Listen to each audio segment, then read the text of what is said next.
마태복음 5장 38절로 42절까지의 말씀 우리 찾으셔서 한 목소리로 함께 읽겠습니다. 또 눈은 눈으로 이는 이로 갚으라 하였다는 것을 너희가 들었으나 나는 너희에게 이르노니 악한 자를 대적하지 말라. 누구든지 내 오른편 뺨을 치거든 왼편도 돌려대며 또 너를 고발하여 속옷을 가지고자 하는 자에게 겉옷까지도 가지게 하며 또 누구든지 너로 억지로 우리를 가게 하거든 그 사람과 심리를 동행하고 내게 구하는 자에게 주며 내게 꾸고자 하는 자에게 거절하지 말라. 아멘. 저는 봉독한 말씀을 가지고 보복하지 말라라는 제목으로 하나님 말씀을 나누기를 원합니다. 우리 좌우 옆에 분과 앞뒤 분에게 한번 인사하시죠. 참 잘 오셨습니다. 네. 오늘 본문 역시도 율법에 관한 주님의 말씀인데요. 보복하지 말라 이렇게 제목을 정했는데 정확하게는 39절에 악한 자를 대적하지 말라 이것입니다. 그 대적하지 말라가 안갚음하지 말라, 복수하지 말라 이런 의미를 가지고 있어서 제목을 보복하지 말라 이렇게 정한 것입니다. 오늘 본문에도 지난 4번의 말씀과 동일한 패턴이 나오는데요. 어떤 패턴이죠? 너희가 들었으나 나는 너희에게 이르노니. 네. 앞서 4번에 걸쳐서도 이 패턴이 계속 반복되어져서 나와 있는데요. 오늘 본문에도 동일하게 주님이 말씀을 하고 계세요. 38절 마지막에 보면 너희가 들었으나 39절에 나는 너희에게 이르노니 이렇게 되어 있죠. 앞서 4번의 말씀에서도 설명을 드린 것처럼 너희가 들었으나 누구에게 들었다라는 말이죠? 율법사들, 서기관들과 바리새인들에게 이러이러한 율법을 너희가 들었으나 이런 뜻이에요. 그러나 나는 너희에게 이르노니 이게 무슨 뜻이겠습니까? 그 율법을 나는 너희에게 다시 설명해 주겠다, 다시 가르쳐 주겠다 이런 뜻이에요. 근데 왜 주님이 율법사들의 말씀을 다시 가르쳐 주시겠다라고 하셨는가? 그 이유는 간단하죠. 율법사들이 전한 하나님의 말씀이 잘못되어 있었기 때문인 것입니다. 율법사들은 우리가 앞서 4번에 걸쳐서 그들이 율법을 어떻게 해석하고 어떻게 적용하고 어떻게 가르쳤는지를 쭉 살펴보았던 것처럼 하나님의 말씀을 가지고 자신들과 사람들의 기호에 맞게 임의로 하나님의 말씀을 더하거나 빼거나를 하면서 하나님 말씀의 순수성을 변질시켜서 왜곡시켜 전하고 있었다라는 것을 우리가 계속 지금 살펴보고 있습니다. 앞서 4번에 의해서도 그렇고 오늘 본문에서도 마찬가지로 율법사들이 하나님의 말씀을 잘못 가르치고 있었다라는 거예요. 어떤 말씀을 잘못 가르치고 있었죠? 38절에 또 눈은 눈으로 이는 이로 갚으라. 이 말씀을 잘못 가르치고 있었다라는 거예요. 이 말씀은 구약 성경 3군데에서 인용한 말씀인데요. 여러분 성경에 보시면 그 또 앞에 작은 니은 이렇게 되어 있죠.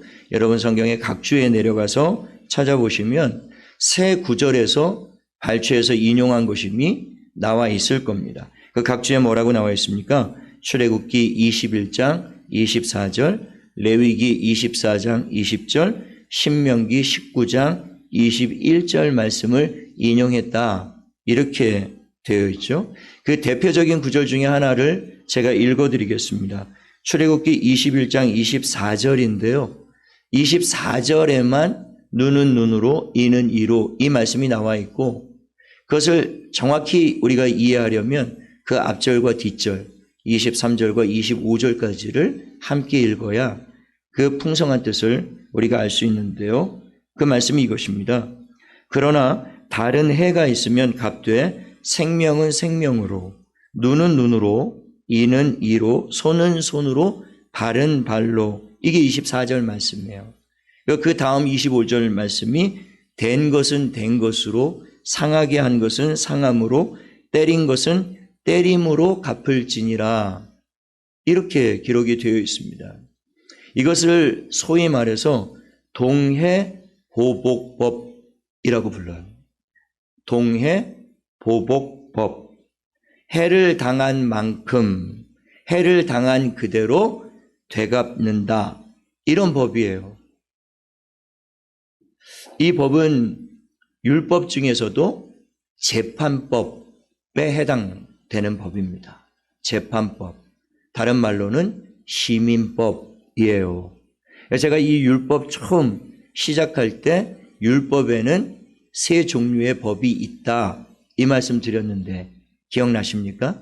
세 가지 법이, 첫째는 제사법, 둘째는 재판법 혹은 시민법, 그리고 마지막 세 번째가 도덕법, 십계명이다. 이렇게 말씀을 드렸죠. 그래서 우리가 율법이 폐하여졌다라고 말할 때는 무엇이 폐하여졌다라고 우리가 이해해야 된다라고 말씀드렸습니까?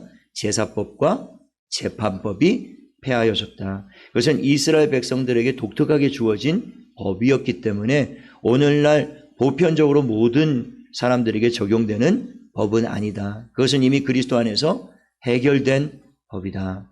이 말씀을 드렸고요. 그러나 구약으로부터 신약, 주님이 오실 때까지 모든 하나님의 백성들이 목숨처럼 지켜야 되는 남겨진 법이 있었다고 그랬죠. 그래서 율법이 폐하여지지 않았다라고 하는 것은 바로 이 법을 의미한다고 그랬어요. 그 법이 바로 도덕법. 그래서 십계명, 하나님을 사랑하고 내 이웃을 내 자신처럼 사랑하라. 이 계명은 주님 오실 때까지 모든 하나님의 백성들이 신실하게 목숨을 다하여 지켜야 되는 계명으로, 율법으로 아직도 우리에게 남겨져 있다. 그런 말씀을 드렸습니다. 아무튼 오늘 본문에 나와 있는 눈은 눈으로 이는 이로 갚으라. 이 법은 이스라엘 백성들 안에서 이제 어떤 사건이 발생할 경우 공정하고 정의로운 재판, 판결을 위해 하나님이 특별히 재판장들에게 주신 법이었어요. 누구에게 주셨다고요? 재판장들에게 주신 법이었다. 이걸 꼭 기억할 필요가 있습니다. 그래서 신명기 19장 17절로 18절에 보면 그 논쟁하는 쌍방이, 그러니까 서로 송사하는 쌍방, 법정 공방, 법정 다툼을 하는 쌍방이, 이런 뜻이에요. 그 논쟁하는 쌍방이 같이 하나님 앞에 나아가 그 당시에 제사장과 재판장 앞에 설 것이요, 재판장은 자세히 조사하여 판결을 하라. 이렇게 명시되어 있습니다. 그때 바로 공의롭고 정의롭게 재판하도록 사용하는 법 조항 중에 하나가 오늘 본문에 나와 있는 눈은 눈으로 이는 이로 갚으라는 것이었습니다. 그러니까 오늘 본문에 나와 있는 이 법, 그리고 구약의 모세의 율법의 세 군데에 동일하게 명시되어 있는 이 법은 재판장이 재판에서 공적인 자리에서 사용하도록 주신 법이었다라고 하는 것입니다. 그러니까 하나님이 피해자와 가해자를 그 피해와 가해 정도에 따라 누구도 억울함이 없이 공평하고 공의롭게 판결을 하도록 기준을 마련해 주신 거예요. 그러니까 재판관이 그때그때 상황에 따라서 자기 느낌과 생각대로 자기 나름대로 막 판결을 내리도록 한 것이 아니라 정확한 가이드라인, 정확한 기준을 하나님이 마련해 주셨다라고 하는 것입니다. 그래서 피해자에게는 정확한 피해 보상이 이루어지도록, 그래서 자기가 해를 당한 것에 대하여 조금도 억울함이 남지 않도록 가이드라인을 마련해 주신 거예요. 또한 가해자에게는 가해 정도에 따른 정확한 처벌을 위해 주어진 법이었다라는 거예요. 그러니까 가해자가 그 가해 정도보다 지나치게 약한 처벌을 받거나 혹은 가해 정도보다 너무 지나치게 처벌을 받지 않도록, 그러니까 가해자도 보호하기 위해서 처벌은 하나 그 벌에 정확한 처벌에 합당한 형벌이 정확히 주어지도록, 그래서 피해자와 가해자 모두를 공정하고 또 정의롭게 판단하기 위해서 기준으로 주신 것이 눈은 눈으로 이는 이로 갚으라, 이 말씀이었다라고 하는 것입니다. 무엇보다 하나님이 이 말씀을 주신 궁극의 목적은 무엇이냐면 피해자가 가해자에게 직접적인 보복을 하지 못하도록, 그래서 지나친 복수의 악순환을 막기 위해 주어진 법이었다라고 하는 것입니다. 여러분 한번 생각해 보십시오. 만일 이 법이 공적인 용도가 아니라 재판에서, 공적인 자리에서 재판장에 의해서 사용되는 기준법이 아니라 만약에 눈은 눈으로 이는 이로 갚으라, 이것을 사적인 용도로 사용할 수 있게 된다면 여러분 어떤 일이 벌어질 것이라고 상상하십니까? 이건 정말 상상할 수 없는 끔찍한 일들이 벌어질 수밖에 없습니다.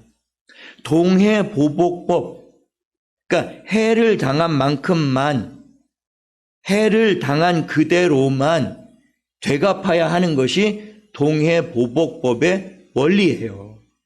그러니까 하나님이 이 법을 주신 목적이 바로 그것이었다라고 하는 것입니다. 그런데 만일 이것을 사적인 용도로 사용한다면 과연 사람들이 해를 당한 만큼만 보복을 하겠는가? 어떻게 생각하세요, 여러분? 눈은 눈으로. 상대가 내 눈을 때려서 만약 내 한쪽 눈이 신명이 됐다라고 한다면 이 법에 따르면 나는 가서 일로 와. 똑같이 한쪽 눈만 딱 때려서 그 눈만 멀게 하면 그러면 되는 것인데 보통은 그렇게 복수하지 않죠. 내가 맞은 것과 내 눈이 먼 것에 대한 이 증오심과 내 마음에 일어난 이 복수심으로 가가지고 한쪽 눈이 아니라 두 눈을 파버려야 내가 막 직성이 풀리는, 그것이 인간의 타락한 본성이란 말입니다. 내가 이 하나가 부러지면 일로 와. 그리고 이 하나만 딱 가서 너도 아파봐. 그리고 딱 이 하나만 하면 그런 아무런 문제가 없는 것이죠. 그러면 서로가 원만하게 다 해결이 될 수 있단 말입니다. 그러나 내가 이 하나가 부러지면 이 증오심과 복수심 때문에 가가지고 강냉이를 다 털어야, 그래야 막 속이 다 풀리고 내 증오심이 해결이 되는, 그것이 우리의 이 본성이란 말입니다. 우리도 수시로 우리 안에 나에게 해를 입히고 상처를 입힌 사람들에 대한 막 증오심과 복수심이 내 안에서 막 들끓고 있는 그런 우리를 발견하게 되잖아요.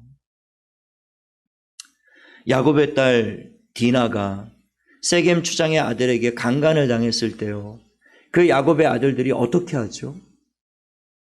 마치 자기의 누이 동생을 줄 것처럼 그렇게 속여서 결혼을 원하면 할례를 받아요.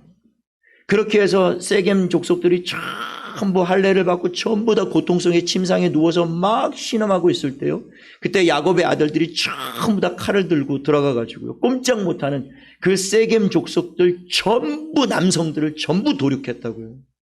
성경에 숫자는 안 나와 있지만 적어도 수십 명, 수백 명 혹은 수천 명에 이르도록 정말 끔찍하고 잔인한 피해 보복을. 그래서 야곱이 그 끔찍한 일을 겪고, 아버지 몰래 한 일이거든요. 막 옷을 찢고 하나님 앞에 그 자식들이 끔찍한 죄악을 저지른 것에 대해서 막 처절하게 통곡하며 하나님을 향하여 부르짖는 그런 내용들이 나오거든요. 정말 여동생이 그 이방 족속에 강간을 당했다. 이게 정말 괴로운 일이죠. 누구라도 복수하고 싶은 마음이 왜 안 들겠습니까? 그러면 정당한 복수라면 강간한 그 당사자, 사실 율법에는 그렇게 만일 강간이 되고 두 당사자가 합의가 되고 양측 가정 간에 합의가 되면 두 사람을 결혼시키도록 율법에는 허용을 하고 있어요. 그러면 하나님의 말씀대로 한다면 그렇게 해야 되는데, 그러나 그들이 가서 정말 만약에 참지 못하고 복수를 했어야만 했다면, 그러면 어떻게 했어야 정당한 것입니까? 강간을 한 그 당사자요, 세겜 추장의 아들만 해를 가하면 그걸로 끝난 거예요. 그런데 그렇게 끝나지 않았다라는 것이죠. 이게 얼마나 인간 안에 있는 이 잔악성, 이 잔인성, 이 포악성이요. 그러니까 이런 일을 하나님이 금지하기 위해서 지금 기준으로 제시해 주신 것이 이 법이었다라는 거예요. 그런데 문제는 뭐냐면요. 이 율법사들이요. 이러한 공적인 재판법을 사적인 복수를 위해 사용할 수 있도록 사람들을 가르쳤다라고 하는 것입니다. 그러니까 이 율법사들은 사람들 속에 있는 이 죄의 본성이요, 이 잔악성, 이 잔인함, 손해를 입었을 때 참지 못하고 반드시 몇 갑절로 복수를 해야만 직성이 풀리는 그 사람들의 강렬한 욕구를 충족시키기 위해서 하나님이 그토록 우려하셨던 그 복수하는 끔찍한 일. 복수는 또 다른 복수를 하고 또 복수를 하고 또 복수를 하고. 그래서 주님은 칼로 선자가 칼로 망할 것이라고 말씀하시면서 베드로에게 내 칼을 칼집에 도로 꽂으라 이렇게 말씀하시죠. 계속 복수가 복수를 낳는, 그럼 비극이 비극을 낳는, 하나님이 가장 인간의 잔인함과 잔악성에 대해서 가장 우려하셨던 일이 이 일이었는데요. 그걸 이 하나님의 말씀을 가르친다라고 하는 소위 율법사들이, 서기관들과 바리새인들이 이 인간들 안에 이 잔악성, 이것을 만족시키기 위해, 이것을 충족시키기 위해서 그것도 하나님의 말씀을 가져다가 그거를 변질시키고 왜곡시켜서 분명히 율법에 이렇게 기록되어 있으니까 너희는 가서 너희에게 해를 끼친 자가 있다면 눈은 눈으로 갚고 이는 이로 갚아도 된다, 이렇게 가르쳤다라고 하는 거죠. 따라서 당시에 성경에는 이제 그런 내용들을 담고 있지 않지만 구속사적인 관점으로 기록하고 있기에 당시의 사회가 얼마나 끔찍한 일들이 만연했는지를 성경에 다 기록하고 있지는 않지만요. 이런 잘못된 말씀 때문에 당시 잔인한 복수극들이 그 땅 가운데에서도 비일비재하게 하나님의 거룩한 백성들 가운데서도 하나님의 율법을 가지고 눈은 눈으로 갚고 이는 이로 갚으라, 성경에 그렇게 기록이 되어 있고 율법사들도 얼마든지 사적인 복수를 위해서 이 말씀을 사용해도 좋다라고 가르쳤으니 그렇게 사용하는 사람들이 얼마나 많았겠느냐고요. 그래서 끔찍한 잔인한 그런 복수극들이 날마다 일어나는 사회가 그 사회였다라고 하는 것입니다. 그러면서도 문제는 사람들이 그것을 죄로 여기지 않았다라고 하는 것입니다. 오히려 자신들은 율법을 잘 지키고 있는 것처럼 착각을 했다라는 거예요. 왜요? 눈은 눈으로 이는 이로 갚으라고 했던 그 하나님의 말씀대로 했으니까. 그러니까 나는 율법을 범하지 않았다, 이렇게. 그래서 나에게 해를 끼친 자를 찾아가가지고 막 똑같이 해를 입히고 똑같이 이를 부러뜨리고 막 갈비를 부러뜨리고 막 눈을 실명을 시키고 막 가서 그렇게 하면서도 나는 의롭다, 나는 하나님의 말씀대로 살고 있다, 그렇게 착각을 하면서 살도록 부추겼던 자들이 율법사들이었다라고 하는 것입니다. 그러니까 예수님이 오셨을 때 이런 죄들을 지적하면 사람들은 그렇게 당당하고 떳떳하게 이야기했던 거예요. 하나님의 말씀을 그렇게 다 변질하고 왜곡해서 하나님의 말씀을 제대로 지키고 있지 않으면서도 자신들은 다 하나님의 말씀대로 살고 있다, 하나님의 말씀을 다 지키고 있다, 이렇게 생각하고 살고 있었다라는 것입니다. 그래서 오늘 본문에서 예수님은 이 율법의 잘못된 해석과 적용을 바로잡기를 원하셨던 거예요. 그래서 39절 상반절에 나는 너에게 이르노니 악한 자를 대적하지 말라는 것이었습니다. 다시 말하면 사적인 복수를 하지 말라, 이런 말씀이었습니다. 그 말씀은 그렇게 사용하라고 주신 말씀이 아니야, 이것을 다시 재확인을 해 주시는 것이죠. 그 말씀은 재판장들에게 재판 자리에서 공적으로 공명정대한 공평하고 정의로운 판결을 위해 가이드라인으로 하나님이 주신 것이지 너희가 일상의 삶 가운데 사적인 복수를 하도록 그렇게 허용한 말씀이 아니다라고 말씀하십니다. 율법의 기본 정신은 복수가 아니라 용서와 사랑입니다. 율법의 가장 상위법은 하나님 사랑, 이웃 사랑이에요. 이보다 더 큰 법은 없습니다. 성경에서 가장 높고 높은 법이 바로 이거예요. 하나님을 사랑하고 내 이웃을 내 자신처럼 사랑하라, 이것이었습니다. 그러니까 하나님을 사랑하고 이웃을 사랑하는 자는 결코 이웃에게 해를 끼치는 일을 해서는 안 되는 것이었죠. 어떻게 하나님을 사랑하고 이웃을 사랑하는 사람이 이웃의 눈을 상하게 하고 이웃의 일을 상하게 할 수가 있겠습니까? 그런 일은 있을래야 있을 수가 없는 일이죠. 그러나 사람이 살다 보면 실수란 것이 있기 마련입니다. 과실, 상해가 있고 때로는 과실, 치사도 있기 마련이죠. 원한 것이 아닌데, 의도한 것이 아닌데, 계획한 것이 아닌데 살다 보니 이웃에게 손해를 끼치고 해를 입히는 그런 경우들이 있고, 우리도 역으로 손해를 당하고 해를 당하는 경우들이 살다 보니 가족 간에도 있을 수 있고 교인 간에도 있을 수 있고 직장 생활 속에서도 그런 일들이 얼마든지 일어날 수 있단 말입니다. 그러나 주님은 혹 실수로 그러한 일이 있게 되더라도 피해자는 할 수만 있다면, 성경에는 이 단서 조항이 참 많이 나와요. 이런 구절들이 참 많습니다. 할 수만 있다면. 그러니까 성경도 인정하는 것이죠. 하나님의 말씀대로 다 행한다는 것이 쉽지 않다. 이걸 성경도 인정하고 있는 거예요. 하나님도 인정하고 있는 거예요. 그런데 할 수만 있다면 피해자가 가해자를 하나님을 사랑하고 이웃을 사랑하는 마음으로 기꺼이 용서해 주라는 것. 그것이 율법의 근본 정신이라는 거예요. 그러니까 절대 하나님의 이 말씀은 눈은 눈으로 이는 이라고 이렇게 기록을 해 놓았다라고 해서 고지고대로 눈은 눈으로 이는 이로 갚으라고 했으니까 나는 무조건 그 말씀대로 할래. 이게 기본이 아니고요. 레위기 19장 18절에 보면 원수를 갚지 말고 그 다음에 나오는 바로 따라 나온 말씀이 내 이웃을 내 자신처럼 사랑하라는 말씀이 나와요.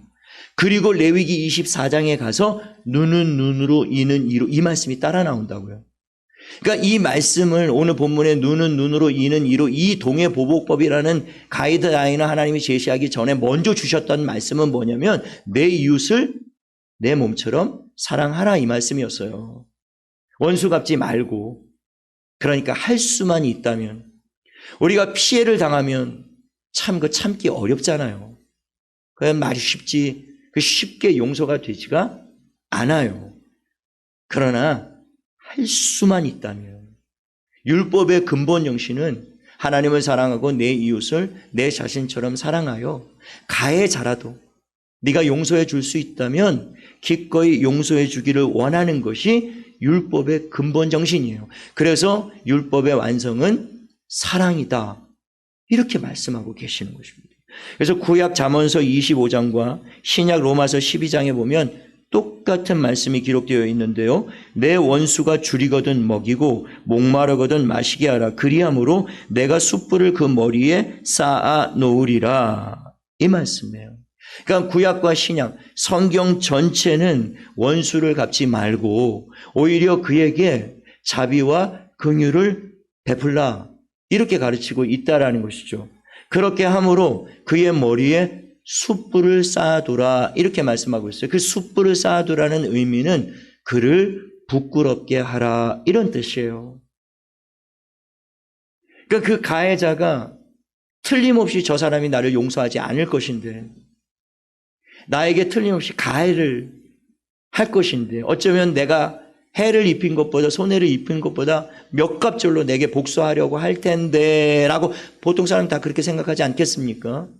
그런데 그럴 때 원수가 줄이거든 먹이고 목마르거든 마시우게 하고 선을 베풀고 은혜를 베풀고 자비와 긍휼을 베풀어서 그 사람으로 하여금, 가해자로 하여금 그 머리에 숯불을 쌓는 것처럼 그냥 머리가 화끈화끈 뜨거워지고 얼굴이 화끈화끈 뜨거워지도록 그렇게 부끄럽게 만들라라는 거예요. 그렇게 해서 우리의 선한 행실을 보고 그로 하여금 뉘우치고 진심으로 회개하고 반성하고 돌이켜서 하나님의 은혜를 받고 하나님의 구원에 이르는 데까지 할 수만 있다면 그 일을 하나님의 백성들은 하도록 명령을 하고 있는 것이 구약에서나 신약 성경 전체에서 우리에게 들려주고 있는 말씀이다라고 하는 거예요. 그래서 그런 차원에서 오늘 본문에서 주님이 39절 하반절에서부터 42절까지 누구든지 내 오른편 뺨을 치거든 왼편도 돌려대며 또 너를 고발하여 속을 것을 가지고자 하는 자에게 겉옷까지도 가지게 하며 또 누구든지 너로 억지로 오리를 가게 하거든 그 사람과 심리를 동행하고 내게 구하는 자에게 주며 내게 꾸고자 하는 자에게 거절하지 말라.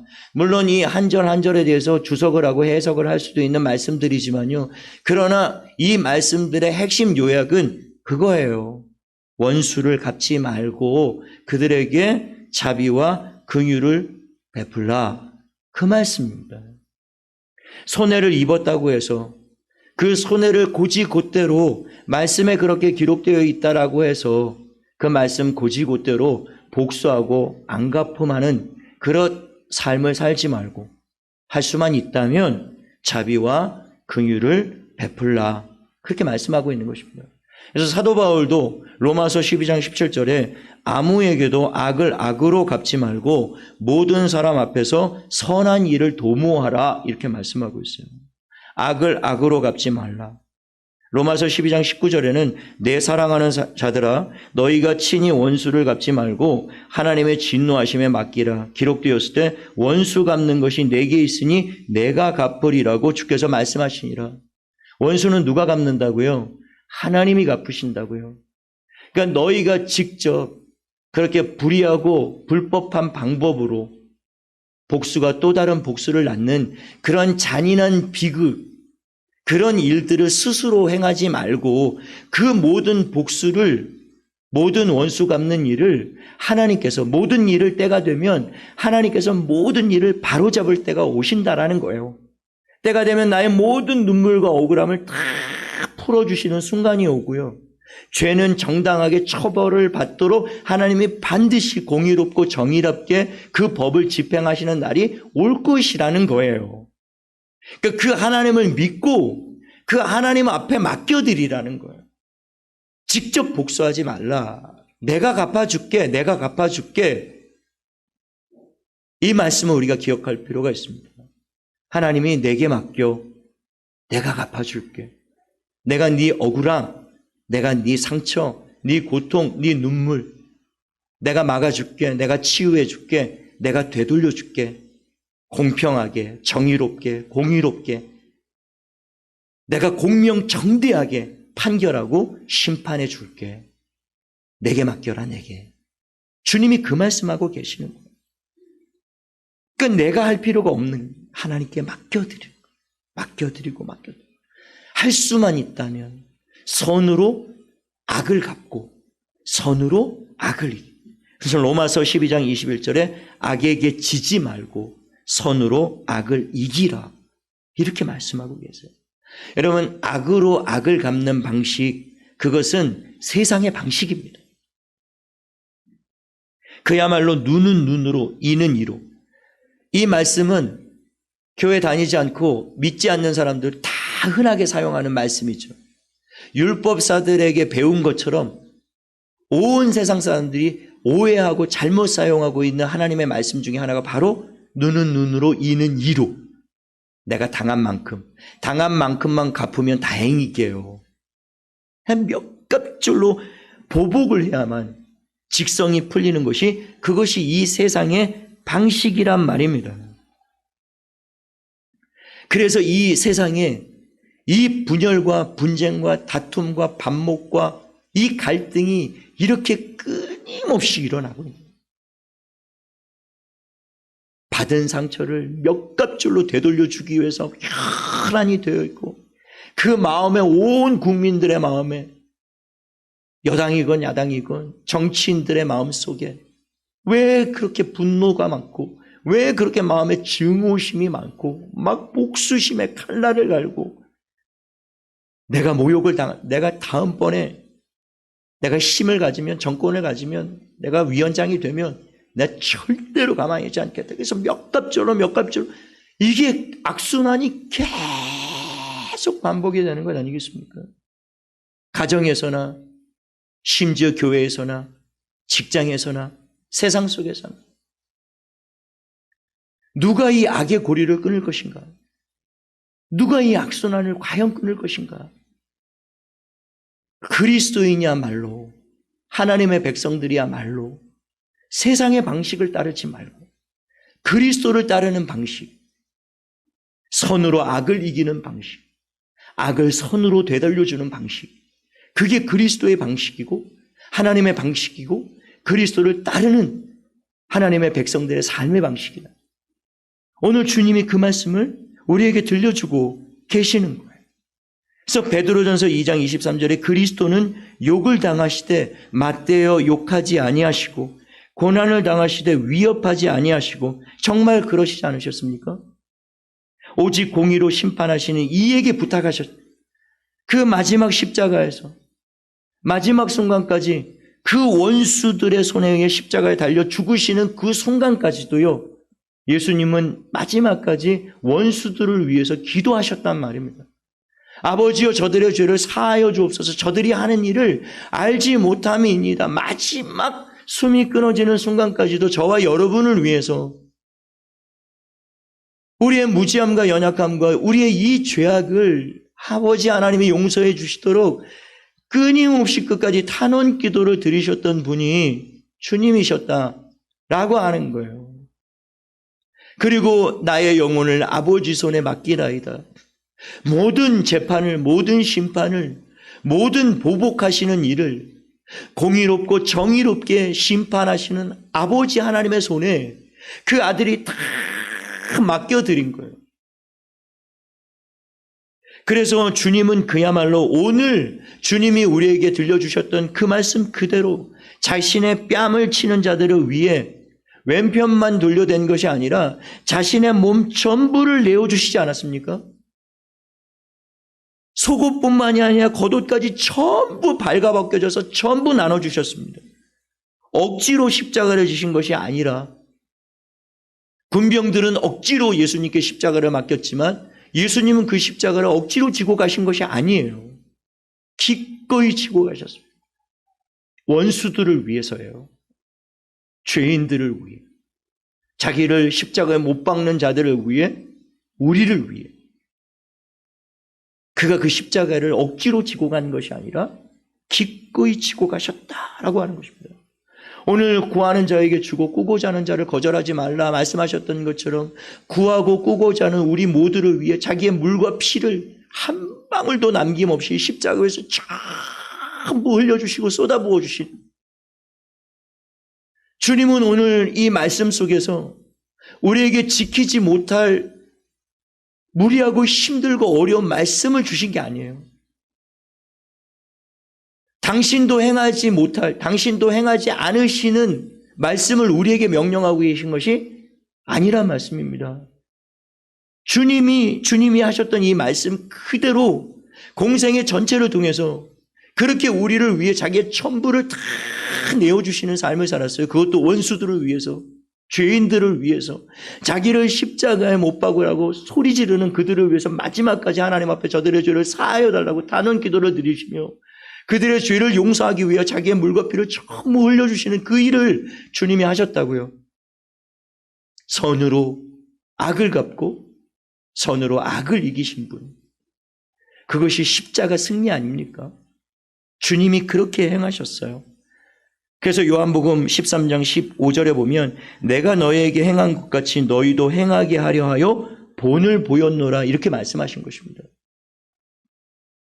주님이 그런 삶을 사신 것은 그냥 우리에게 구경꾼처럼 이렇게 쳐다보고 바라보고, 아, 주님이 참 훌륭한 삶을 사셨구나, 그래서 내가 참 편하게 용서받았고 편하게 구원받았구나, 그렇게 하라고 주님이 우리에게 본을 끼쳐주신 것이 아니라 그 본을 따라오도록. 그래서 아무든지 나를 따르려거든 자기를 부인하고 자기 십자가를 지고 나를 쫓을 것이니라. 아무든지 그리스도를 따라가려는 자는 그리스도께서 행하신 그 일 그대로 행하기를 주님이 원하고 계시는 거예요. 주님이 가신 그 길을 우리가 그대로 따르기를 주님이 지금 이 순간에도 우리에게 원하고 계세요. 내가 진실로 너에게 이르노니 내가 너에게 보여준 이 삶의 본을 따라 너희가 나를 따르기를 원한다. 주님은 지금도 그 말씀을 하고 계세요. 정말 주님이 가셨던 그 길을 그대로 따르셨던 한국 초기 기독교사에 그런 한 분이 계셨습니다. 이 말씀을 준비하면서 그분이 딱 떠오르더라고요. 그분이 바로 손양원 목사님이십니다. 손양원 목사님은 아마 한 번쯤 다 들어보셨을 겁니다. 여수 애양원이라고 하는 곳에서 평생 나병 환자들의 피고름을 입으로 빨며 그들을 사랑으로 섬기며 복음을 전하셨던 분이었습니다.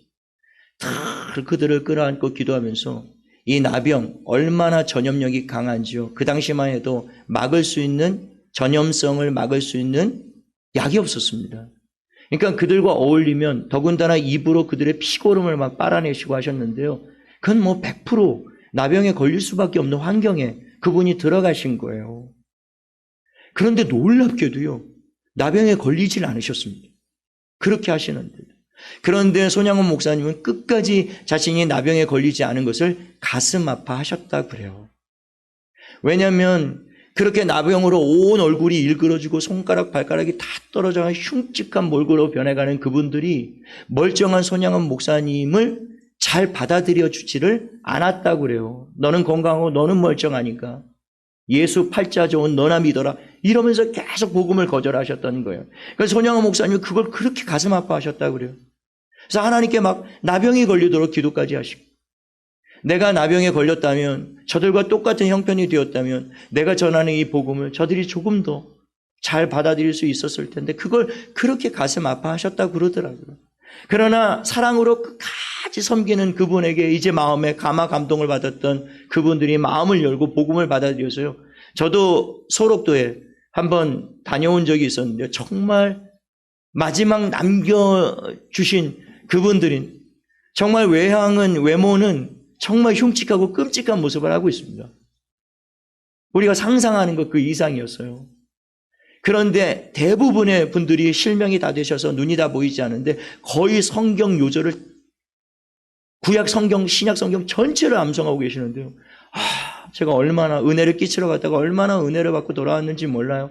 그 기도 한 절 한 절이요. 단 인간의 말이 한 구절도 나타나지 않고 처음부터 끝까지 전부 하나님의 말씀으로 기도하는 그분들, 나라와 민족을 위해서, 이 땅의 교회를 위해서 정말 그분들을 바라보면서 바알에게 무릎 꿇지 않은 7,000명 오늘 장로님이 기도하셨는데 그분들이구나. 그걸 그때 제가 체험하고 돌아왔는데 그 손양원 목사님이 하나의 미랄이 돼서 그 털어지고 그들을 섬겨서 결국엔 그들이요.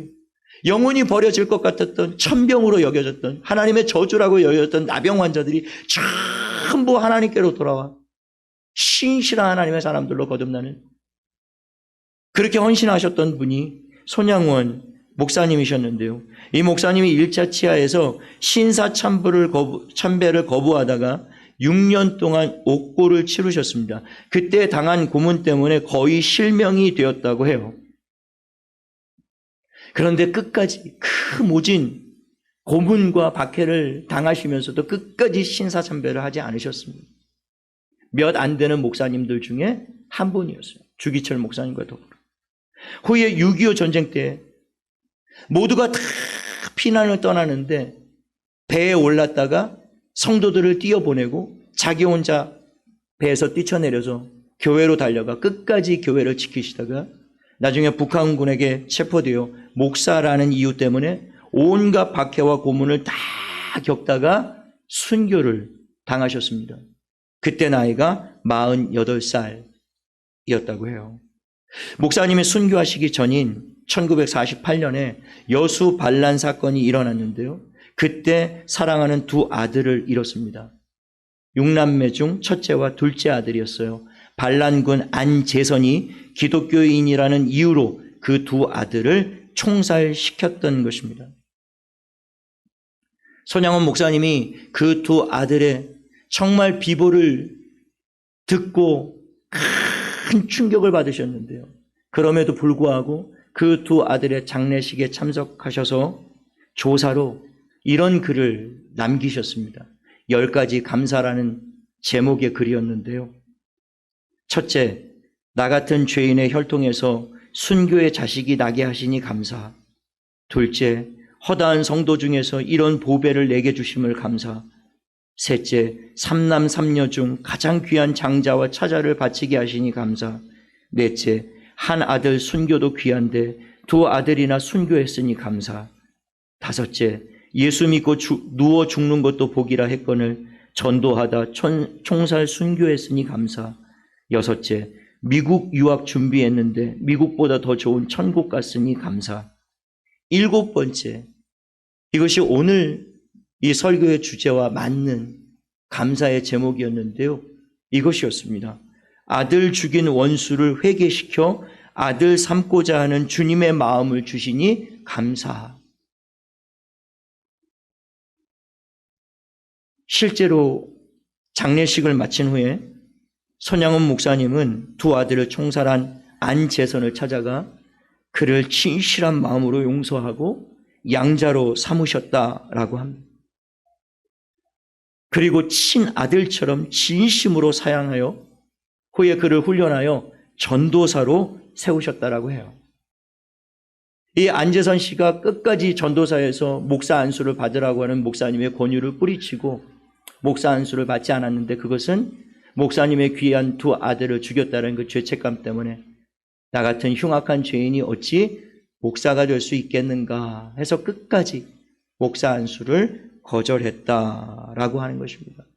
그러나 손 목사님의 뒤를 이하여 신실하게 복음 전도자가 되었고 그리스도의 사랑을 신실하게 전하는 복음 전도자가 되었고요. 그의 아들이 되신 안경선 씨가 목사 안수를 받고 아버지의 소원을 이루어 드렸다라고 전해지고 있어요.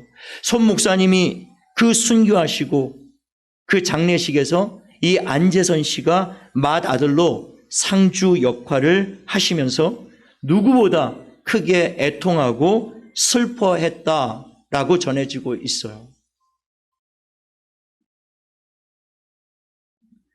한국 기독교 역사에 손양원 목사님처럼 그리스도를 신실하게 따르셨던 분이 또 있을까 싶습니다. 여러분, 이게 말이 쉽지요. 이게 정말 평범한 사람들이 가능한 일이겠습니까? 자기의 생명 같은 두 아들을 죽인 그 원수를요, 그를 용서하고 그것도 자기의 양자로 삼는다라는 것, 이건 보통 사람이 할 수 있는 일이 아닙니다. 그러나 저는 그렇게 생각해요. 손양원 목사님이 자기의 힘으로 한 것 같지가 않습니다. 왜냐하면 그 7번째 감사의 제목에 아들을 주신 원수를 회개시켜 아들 삼고자 하는 주님의 마음을 주시니 감사, 이렇게 되어 있어요.